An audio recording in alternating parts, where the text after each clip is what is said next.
Olá, PCI Concursos. Caros concurseiros, caras concurseiras, aqui estamos para a continuidade das nossas aulas sobre direito do trabalho. Na aula passada, nós esgotamos o tema fontes do direito do trabalho. E na aula de hoje nós vamos falar sobre a eficácia das normas trabalhistas. Eficácia temporal e eficácia espacial. Pessoal, eficácia temporal. A lei no tempo, as disposições acerca da eficácia da lei no tempo, está na lei de introdução das normas do direito brasileiro. A lei de introdução, as normas do direito brasileiro tratam da eficácia temporal, tanto no tempo como no espaço. Isso será conjugado, será complementado pelas disposições próprias de determinado ramo da ciência jurídica que não contraponham essa lei tida como essencial, tida como uma lei introdutória, que traz normas de caráter cogente, normas de ordem pública que devem ser observadas. No nosso caso, além da lei mencionada, temos a CLT a tratar sobre a eficácia das normas jurídicas trabalhistas. Diz a lei de introdução que toda norma jurídica criada entrará em vigor 45 dias após a publicação. Então, 45 dias após a publicação da lei, as normas contidas serão eficazes, terão vigência, eficácia plena. Esse período de 45 dias é o período conhecido como vacatio legis. Veja, o prazo de 45 dias só se aplica no silêncio da lei que foi publicada. Há muitas leis que dispõem sobre um prazo, trazem, melhor dizendo, um prazo diferenciado. Um prazo diferenciado, no final da lei, o último dispositivo da lei vai dizer qual é o prazo para o início de sua vigência, para que haja eficácia plena da legislação. No direito do trabalho, não é diferente.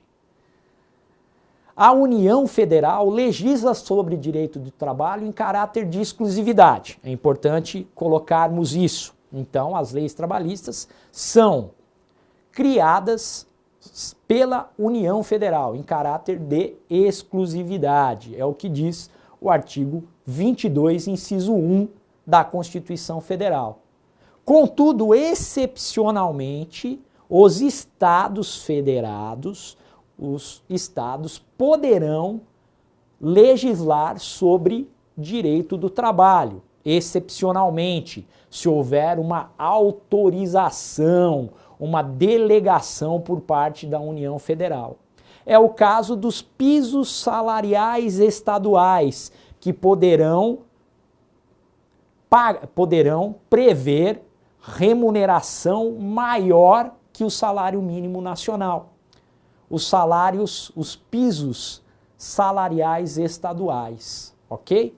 Por força da Lei Complementar número 103 de 2000, é possível aos estados, em caráter excepcional, numa atividade legislativa delegada, legislar sobre direito do trabalho. Os pisos salariais estaduais são exemplo dessa possibilidade, não é uma obrigatoriedade. Então, a União legisla, cria a norma jurídica. A norma jurídica, uma vez publicada a lei, se não houver disposição em contrário, entrará em vigor 45 dias após a publicação. E essa lei no nosso caso, a lei trabalhista, não retroage. É a irretroatividade da lei. A lei não retroage. Ó, professor, mas lá no direito penal, se a lei for mais benéfica, ela retroage. E a lei trabalhista, o senhor disse que essa lei sempre devemos buscar a norma mais benéfica ao trabalhador. Há como conceber a retroatividade da lei trabalhista mais benéfica ao empregado? A resposta, a rigor, é não, é negativa. Porém, há em alguns temas e parte da doutrina discutem a possibilidade de retroatividade da lei trabalhista para beneficiar o trabalhador. Mas não é a regra, de maneira alguma. O que vigora é a ideia de irretroatividade da lei trabalhista para todos os efeitos. A aplicação da lei, ela é imediata. A partir do momento que estiver vigente, portanto válida, e daí decorre a sua eficácia, uma vez vigente a lei, uma lei válida, uma lei eficaz, ela passa a influenciar, a ditar as questões em torno da relação jurídica trabalhista. Então, se a lei é alterada para aumentar o período de férias, essa lei passará imediatamente, ela imediatamente atinge todos os contratos de trabalho que estiverem em curso. Certo, pessoal? Todos os trabalhos, todos os contratos de trabalho que estiverem em curso. Porque trata-se do caráter cogente, uma norma benéfica ao trabalhador, cogente de ordem pública que passa que adere ao contrato de trabalho. Vamos lá. Então, aqui na lousa eficácia das normas trabalhistas, em um primeiro momento, a questão da União, que legisla excepcionalmente os estados. Salvo disposição em contrário, a lei entra em vigor 45 dias após a data de sua publicação, é o que está posto no artigo 1º da Lei de Introdução às Normas do Direito Brasileiro. As normas trabalhistas têm aplicação imediata, isso aos contratos de trabalho, aderem imediatamente aos contratos de trabalho, é o que está prescrito no artigo 912 da CLT. As normas trabalhistas, a norma trabalhista não retroage. Artigo 5º, inciso 36 da Constituição Federal. Coloquei em regra porque há algumas discussões muito específicas acerca da possibilidade de retroatividade da lei, mas não vem ao caso agora. O que temos que ter em mente é o que está posto na Constituição da República. Um exemplo de uma súmula, né? Eu disse para vocês que isso vai ser uma tônica do nosso curso, uma súmula relacionada com o tema eficácia das normas trabalhistas no tempo. A questão do aviso prévio, né? O aviso prévio, nós vamos estudar o aviso prévio, a proporcionalidade do aviso prévio, o aviso prévio proporcional ao tempo de serviço, norma constitucional que não havia sido regulamentada depois do STF ameaçar o Congresso Nacional, acabou por editar a Lei número 12.506 de 2011, lei que trata do aviso prévio proporcional ao tempo de serviço, que será de no mínimo 30 dias, mas a cada ano trabalhado, 3 dias a mais de aviso prévio. No momento oportuno nós vamos falar sobre isso. Então, o direito ao aviso prévio somente é assegurado nas rescisões do contrato de trabalho ocorridas a partir da data da publicação. Ou seja, pessoal, né, a irretroatividade da lei. A lei foi benéfica ao trabalhador, passou a prever a possibilidade de prazos de aviso prévio maiores que os 30 dias, que era o prazo mínimo, e essa lei não pôde retroagir para atingir contratos de trabalho rescindidos antes da data de sua publicação. Aqui a súmula expressamente encampa a irretroatividade das normas jurídicas trabalhistas. Eficácia temporal, o mais importante, foi dito, está posto. Você tem aqui a nossa aula, os nossos slides, pode adquirir as apostilas e temos que falar também sobre a eficácia da lei trabalhista no espaço. As leis trabalhistas brasileiras se aplicam no território brasileiro.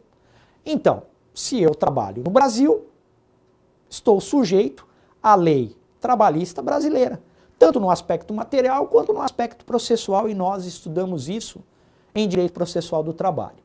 No direito material trabalhista, a questão, o problema é a territorialidade em relação ao trabalhador contratado no Brasil para prestar serviços no exterior. E aí, vale a pena, pessoal, a gente falar sobre a evolução da jurisprudência e a alteração legislativa que levou à mudança de entendimento jurisprudencial. Para ficar mais claro, nós tínhamos a súmula número 207 do TST. O que você precisa saber imediatamente, anotar, é que essa súmula número 207 foi cancelada pelo Tribunal Superior do Trabalho. Foi cancelada em virtude de uma alteração legislativa. E o que essa súmula dizia? Essa súmula dizia que a lei a ser aplicada era a lei do local da prestação de serviços. Ou seja, se você, trabalhador brasileiro, fosse contratado por uma empresa norueguesa para prestar serviços na Noruega, e o meu exemplo é um exemplo maldoso ou não, né, pessoal? Mas é um exemplo doloso. Falo da Noruega porque a Escandinávia é conhecida pelas normas trabalhistas bastante vantajosas, favoráveis aos trabalhadores, não é mesmo? O pessoal adora trazer exemplos americanos, apesar que nos Estados Unidos também temos muita proteção trabalhista, viu, pessoal? Não caiam nessa cantiga de que não há proteção trabalhista nos Estados Unidos da América. Por sinal, lá no meu Facebook eu compartilho um artigo de um procurador do trabalho, professor, doutor Cássio Casagrande. Quem tiver interesse, artigo belíssimo, preciso, técnico, que desmistifica essa questão do direito trabalhista nos Estados Unidos da América. Ok? Vale a pena, né? Lembrei aqui agora, fica aí a dica para você. Mas vamos ao que interessa. Você é contratado aqui para prestar serviços na Noruega. Você volta ao Brasil, resolve, por qualquer motivo, processar a sua empregadora norueguesa, que mantém aqui uma filial, aqui no Brasil, enfim. Você poderá fazê-lo. Poderá processar essa empresa aqui no Brasil, afinal você foi contratado aqui para prestar serviços lá na Noruega. E, pela súmula 207, cancelada, aplicar-se-ia a lei norueguesa. Contudo, existe uma lei, existia ao tempo da súmula, essa lei foi alterada e levou ao cancelamento da súmula. Eu me refiro à Lei 7.064 de 1982. Às vezes eu tenho que puxar aqui na minha memória para lembrar de todas essas leis, né, pessoal? A Lei 7.064 de 1982, ela regulamentava o trabalho de brasileiros no exterior, mas profissionais do ramo da engenharia. Era uma lei bastante invocada pelos, desde que a atividade econômica envolvesse questões referentes à engenharia. Isso caiu por terra, a lei foi modificada e hoje ela é uma lei que regulamenta, que trata do trabalho prestado pelo brasileiro no exterior. Verdade que um trabalho prestado no exterior, não em caráter reduzido, de caráter temporal reduzido, instável. Um caráter temporal pré-definido em que há estabilidade, um tempo previamente definido e em que o empregado brasileiro prestará serviços no exterior. Não é para aquele trabalhador cigano, né? Ou aquele trabalhador, trabalhador entre aspas, né? Aquele trabalhador que fica se movimentando, a cada semana está num país diferente, prestando serviços em locais diferentes. Não se aplica ao trabalhador em aeronaves e em embarcações, aí são outras regras, ok, pessoal? É aquele trabalhador que presta serviços no exterior em um caráter de certa permanência, podemos dizer dessa forma. Essa lei, ela, antes aplicada a um grupo de profissionais, a certas atividades técnicas ligadas à área de engenharia, hoje é uma lei que se aplica a qualquer trabalhador brasileiro no exterior. E essa lei dirá no seu artigo 3º que aplica-se o que for mais favorável ao trabalhador, ou seja, aplicar-se-á a legislação brasileira ou estrangeira conforme os benefícios trazidos pelo trabalhador. E aqui, pessoal, olha que interessante. Na aula passada eu falei da teoria do conglobamento mitigado. Pois é, essa lei expressamente diz que o critério para comparação do que é mais benéfico ao trabalhador deve levar em conta o conjunto de normas afeto a determinado assunto trabalhista. Exatamente o que diz a teoria do conglobamento mitigado. Vamos ao quadro que ficará ainda mais claro, espero, a você. Eficácia das normas trabalhistas no espaço, cancelamento, pessoal, da súmula número 207, que se pautava no princípio intitulado pela doutrina como lex loci executionis. Meu latim não é bom, viu, pessoal? Então, vocês me perdoem aí, ok? Esse princípio nada mais era do que enunciar a aplicação da lei vigente no país da prestação de serviços e não local da contratação. O princípio da territorialidade estrita. Ok, pessoal? Princípio da territorialidade estrita. Estamos falando aqui de direito material do trabalho. Por favor, não confundam com a questão processual, certo? Questão processual que está lá no artigo 651 da CLT, no que se refere ao trabalho de estrangeiros, atenção ao parágrafo 2º do artigo 651 da CLT. Ok? Mas para esses trabalhadores brasileiros que prestam serviços no exterior, aplicar-se-á o que vem disposto na Lei número 7.064 de 1982. Veja, você aí, que prestará concursos na área trabalhista, talvez seja necessário, muito interessante, que você leia essa lei na sua inteireza, na sua integralidade. Há concursos de juiz do trabalho que sempre perguntam dessa lei. Recentemente, um dos tribunais regionais do trabalho, no seu concurso para juiz do trabalho, cobrou a questão da eficácia das normas trabalhistas no espaço e questões da lei número 7.064, especificidades dessa lei.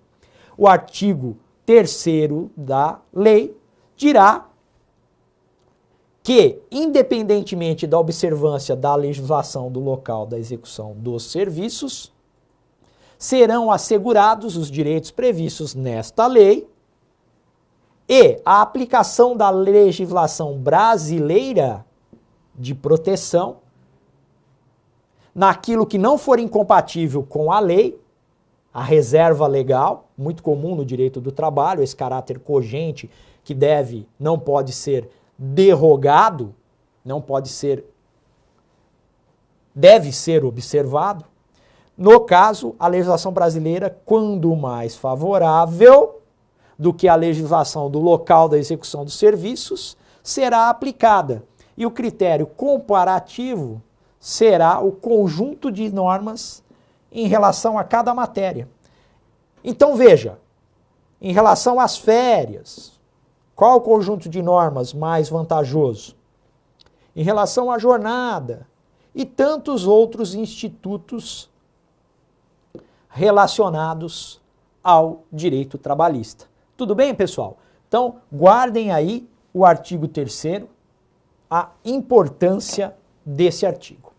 Certo, pessoal? Então, vejam, ali está falando que se a lei brasileira, você foi prestar serviços lá na Noruega, você volta para o Brasil, pode processar aqui no Brasil? Pode. Justiça do Trabalho, ajuiza uma reclamação trabalhista individual. E qual a lei a ser aplicada? A lei norueguesa, do local da prestação de serviços, da execução, ou a lei brasileira? Se a lei brasileira for mais benéfica, se a lei brasileira for compatível com as disposições da lei 7.064, aplicar-se-á a lei brasileira. O que eu aplico da lei brasileira? Você faz uma comparação entre as leis, mas por instituto, ok? Por instituto. Se o Instituto Férias na CLT for mais vantajoso com o Instituto Férias da legislação norueguesa sobre férias, aplica-se a lei brasileira. Ah, professor, mas a legislação norueguesa é bem melhor que a nossa. É possível sim que ela seja, provável até. Então, para aqueles que reclamam da extrema proteção, não é mesmo, pessoal? Então, nesse caso, você aplica a lei norueguesa, certo? Sem problema, ok? Espero que tenha ficado bastante...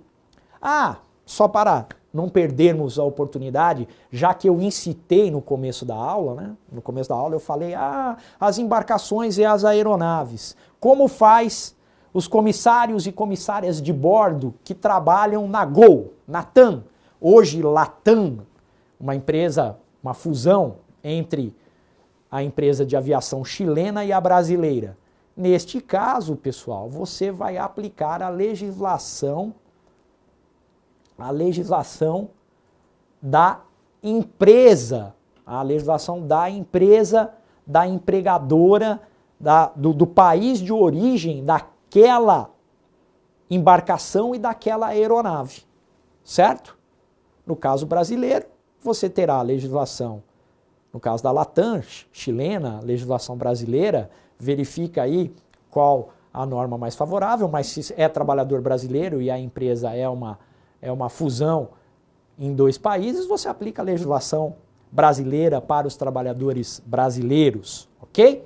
E no caso das outras companhias aéreas também. No caso das embarcações também você vai verificar a bandeira, né? Aquela ideia do pavilhão, né? A bandeira do pavilhão, qual a embarcação, ela está registrada em qual país, ela pertence a qual país, certo? E aqueles trabalhadores que ficam, né? Aqueles trabalhadores que migram por diversas localidades, neste caso não há como você aplicar a legislação do país estrangeiro, você vai verificar aí a legislação do local da contratação, é o que a doutrina majoritária diz, obviamente há muitas controvérsias e polêmicas em torno disso. Mas se você não tem aquela situação do trabalhador brasileiro em caráter permanente no estrangeiro, se você tem um trabalho nômade, nesse caso você vai verificar qual a legislação do local da contratação ou qual a legislação do país em que está sediada a sua empregadora, o local em que fica a matriz da empregadora. Mas são situações excepcionais, situações que dependem de uma série de questões para que possamos dizer qual legislação será aplicável. De qualquer modo, todos os trabalhadores brasileiros têm a seu favor essa ideia da legislação mais benéfica. Se for a brasileira, aplica-se a brasileira, notadamente aqueles que prestam seus serviços no exterior por um período de tempo pré-determinado, em que se possa vislumbrar uma certa permanência no estrangeiro. Tudo bem, pessoal? Eficácia das normas no tempo e no espaço. Espero que você tenha memorizado, que você tenha compreendido como é importante esse tema no direito do trabalho, em todos os demais ramos da ciência jurídica. Obrigado por estar aqui conosco. PCI Concursos, não nos deixe, fique conosco. Próxima aula, hermenêutica. Até lá.